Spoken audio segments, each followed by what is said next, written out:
Bom, nós vamos dar então o primeiro passo em direção à execução da nossa obra, né? E o primeiro passo é uma ação administrativa.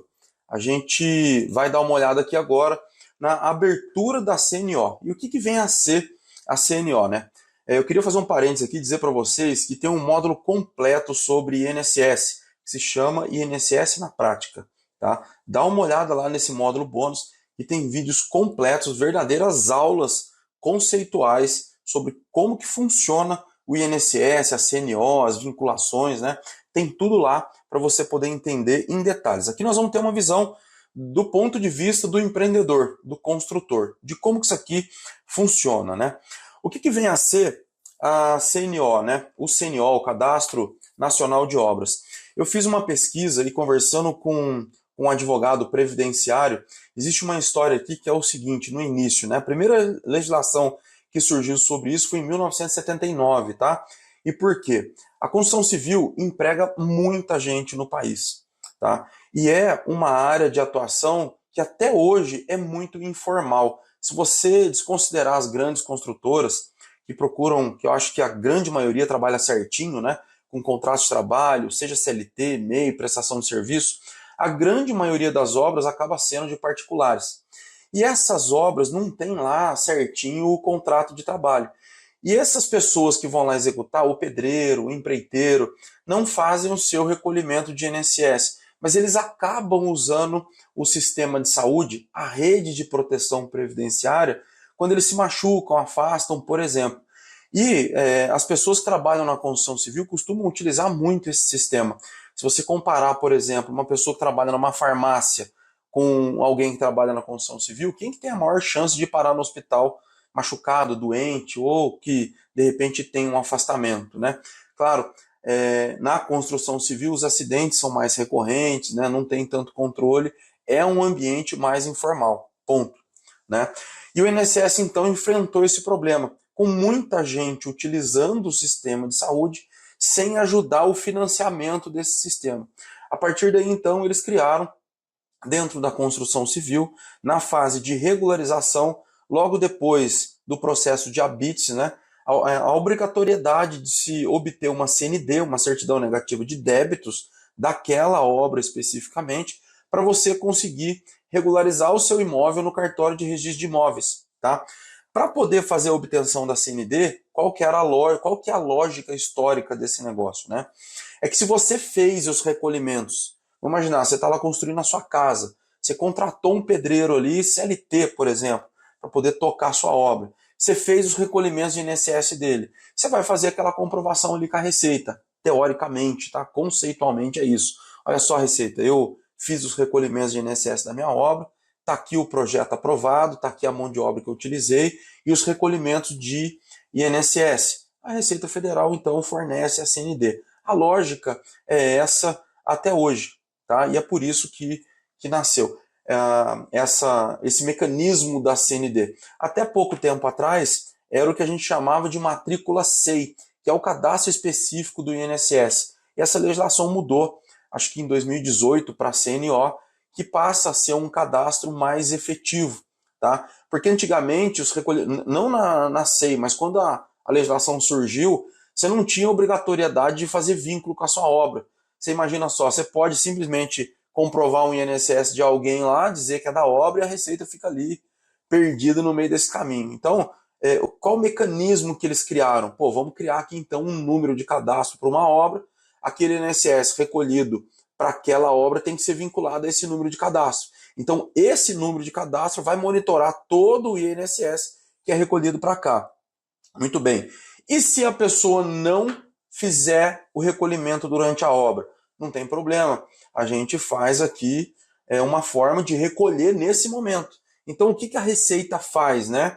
Qual que é a ideia geral desse negócio? Eu estou falando em termos conceituais aqui para a gente entender o mecanismo. Se você fez o recolhimento, você apresenta isso lá na Receita, né? Ou apresentava historicamente, e aí ele te emite a CND. Se você não fez o recolhimento, não tem como comprovar, ele vai calcular o custo da mão de obra.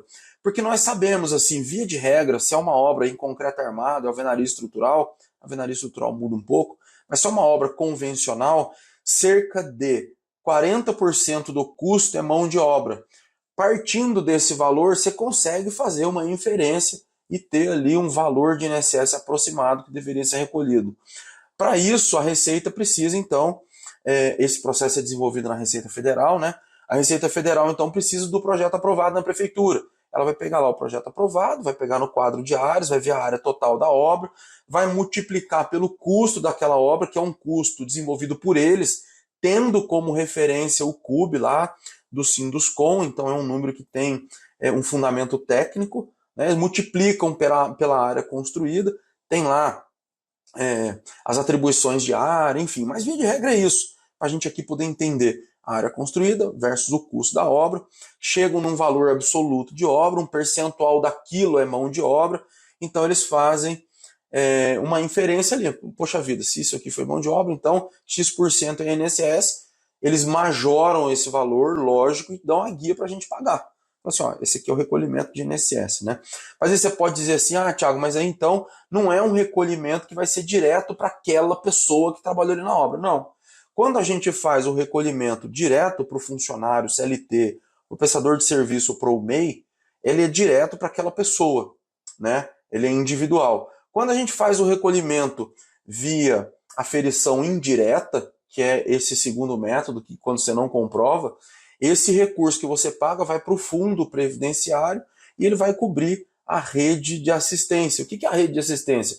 Pô, ele vai cobrir lá o custo com o hospital, ele vai cobrir o custo com a aposentadoria, porque as pessoas aposentam por idade também. Esse valor vai para ajudar essa rede de assistência, tá? E se a gente for analisar bem, tá muito coerente, é justo, né? A pessoa trabalhou ali, ele precisa recolher um INSS porque ele vai utilizar o sistema. Você utiliza o hospital lá, isso tem um custo, alguém tem que pagar essa conta, né? Então, o sistema funciona mais ou menos assim, até do ponto de vista histórico, pelo que eu pesquisei, tá? Até pouco tempo atrás era o cadastro específico do INSS, a matrícula SEI. A principal diferença entre a matrícula SEI e a CNO é que a matrícula SEI era vinculada ao responsável da obra e hoje o CNO é vinculado à obra especificamente. Então, acho que do ponto de vista de controle melhorou, tá? E a inscrição do CNO é necessário para obter a certidão negativa de débito CND, comprovando o pagamento das contribuições previdenciárias. Então, aqui, todo recolhimento de INSS que você faz tem que ser vinculado ao CNO da obra. Então, você faz um recolhimento lá e, enfim, leva para a obra, tá? Para vocês saberem, a CNO ela é regulamentada por uma instrução normativa da Receita Federal, é a instrução 1845 de 2018, tá? Então, essa é isso que é a CNO, com esse objetivo de fazer os recolhimentos aí de INSS, tá? Lembrando que a abertura do CNO se dá no início da obra, tá? Não necessariamente na aprovação do projeto, e sim no início da obra. Eu, particularmente, contrato esse serviço, eu não faço isso sozinho, eu procuro delegar ao máximo isso. Então, se vocês deram uma olhada lá no módulo de INSS na prática, a Sheila que está lá, ela faz esse tipo de trabalho, inclusive está fazendo de uma obra minha hoje. Tá? Então eu contrato esse serviço a um profissional que tem amplo conhecimento sobre esse tipo de negócio e opera esse sistema muito bem. Então, o que ela consegue trazer de retorno para a gente, paga o serviço dela e sobra 10 vezes mais. Então vale muito a pena. E é importante a gente abrir o CNO no início da obra. Para realizar a abertura do CNO, a gente precisa de um profissional responsável que vai especificar ali que tipo de obra inclui, se vai ser... Porque para o CNO, todo tipo de obra é obra, não é só obra nova. Ela pode ser uma obra nova, uma reforma, ampliação, demolição. Tudo isso tem recolhimento de INSS, porque tem pessoas trabalhando nessas etapas, né? Além disso, a gente deve especificar na abertura do CNO o tipo de estrutura que vai ser realizada. Se vai ser alvenaria, concreto armado, estrutura metálica, madeira, tem todas essas variáveis na abertura do CNO, por isso que eu recomendo a contratação de um profissional para poder te ajudar a fazer isso. Tanto a contabilidade, a Ana Nunes opera na contabilidade regular e faz isso também, quanto, se você for trabalhar com CNPJ, quanto na pessoa física, que é o trabalho da Sheila, por exemplo. Tá ok?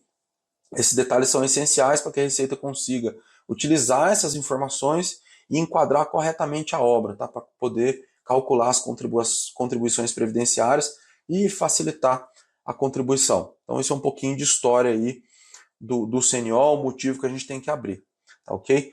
Na prática, como que funciona essa engrenagem, né? Aqui eu opero de algumas formas. Vocês vão ver na próxima aula aí que eu falo da estratégia de contratação. Toda essa estratégia de contratação tem impacto no CNO, por isso que ele vem primeiro. Tá?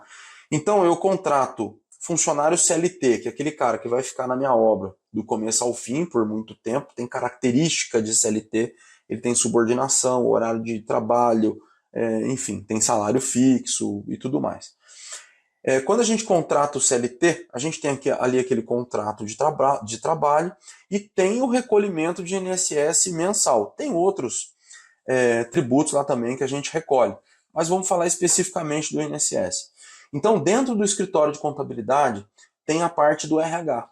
Quando a gente faz o recolhimento do INSS, o RH emite a guia, a gente paga, e aí nesse momento ele faz a vinculação do recolhimento da guia com o CNO da obra, tá? Para poder garantir que a gente consiga comprovar no final que houve esses recolhimentos durante a obra. A maneira da gente comprovar isso é todo mês direcionar aquela informação para o CNO da obra, e aí a Receita consegue consultar e olhar para os recolhimentos. Falar, maravilha, aqui teve o recolhimento, né, dessa forma.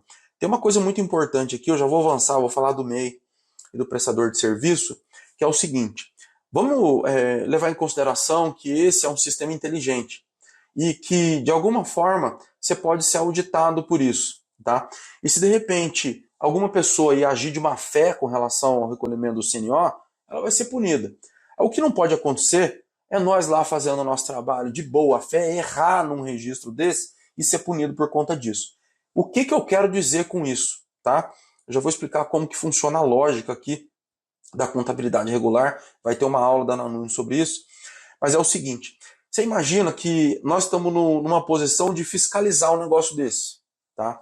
Então, se você vai fiscalizar uma etapa da obra, que é o gesso, por exemplo, você olha lá a etapa de acabamento, o gesso. Como que foi o acabamento aqui? Ah, foi com gesso. O que eu pediria para olhar, né? Pô, você tem nota fiscal aí que comprova que você comprou gesso? Tem, a nota fiscal do gesso está aqui. Maravilha. Nota fiscal para a empresa, aqui está tudo certinho. O que vem agora na contrapartida? E a mão de obra? Você tem a mão de obra do gesseiro? Você consegue comprovar a mão de obra do gesseiro para aplicar esse gesso?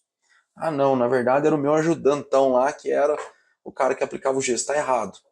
Tá? Então, se você contrata essa mão de obra, se é um MEI, por exemplo, tenha certeza do que o MEI, a atividade dele é de gesseiro. Se for um prestador de serviço, o prestador de serviço de gesso, que vai fazer lá o recolhimento também.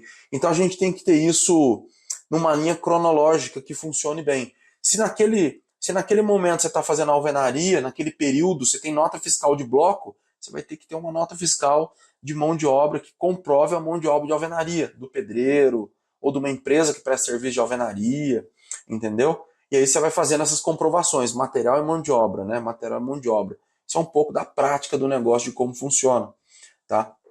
Eu acabei de falar da CLT. Agora vamos falar de como que a gente faz com um MEI, na verdade, né? Como que funciona o MEI? O MEI está no meio do caminho.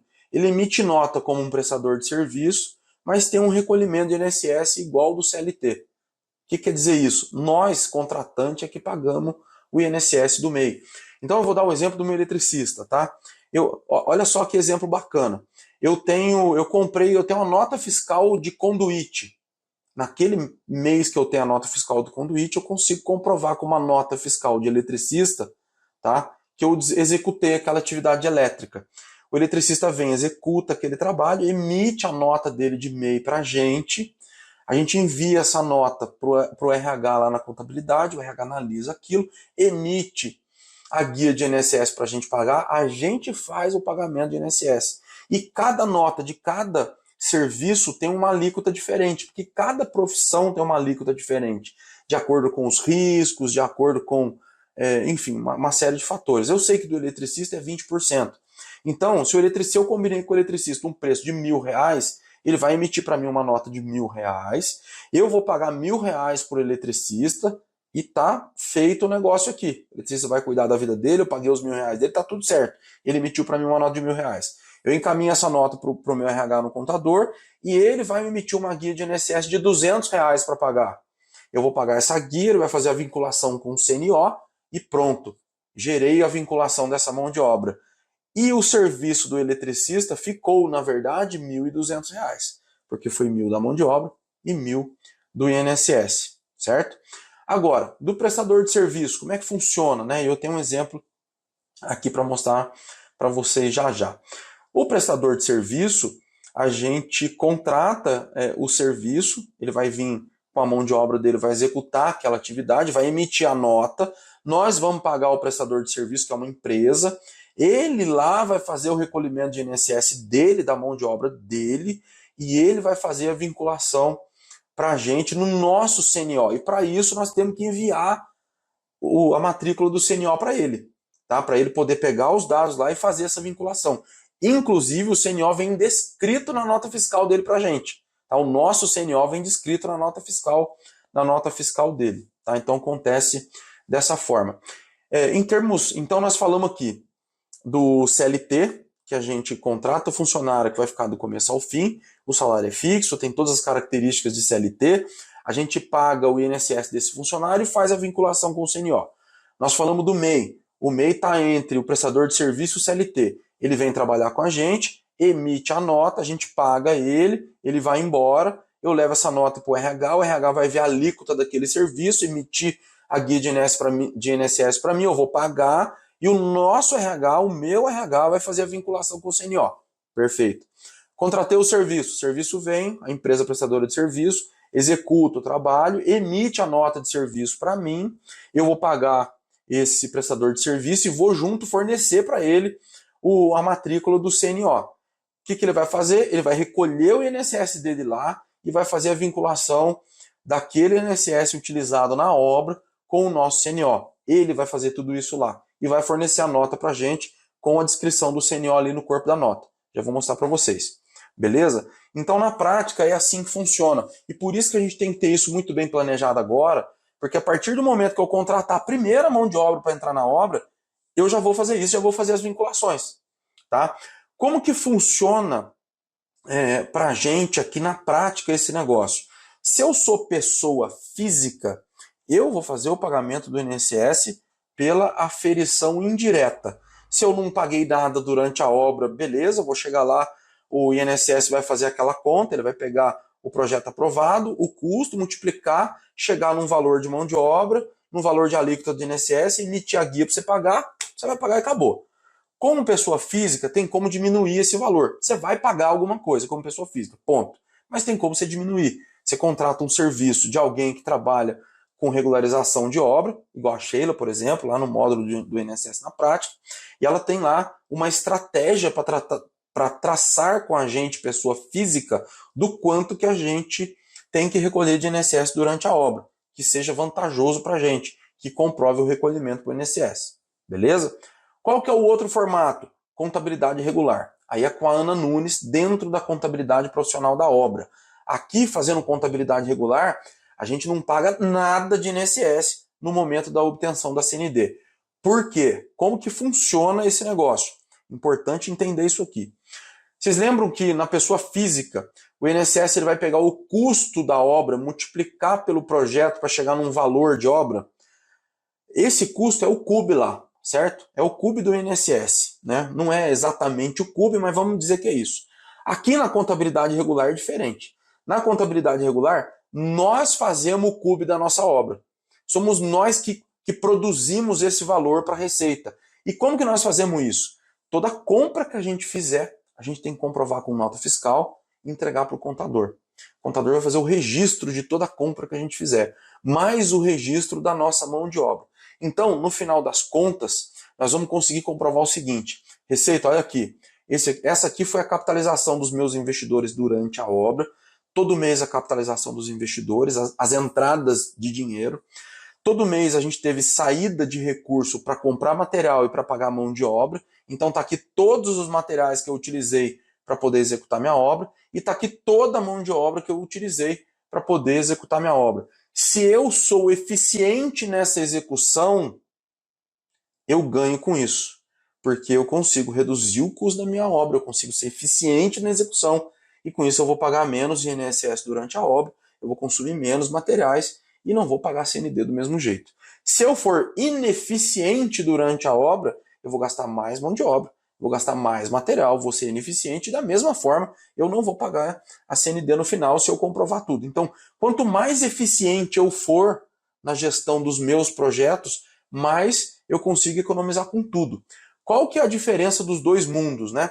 Antes de falar das diferenças. Se você, enquanto empresa, não fizer essa gestão, você vai ter uma multa enorme no final da obra para pagar a CND.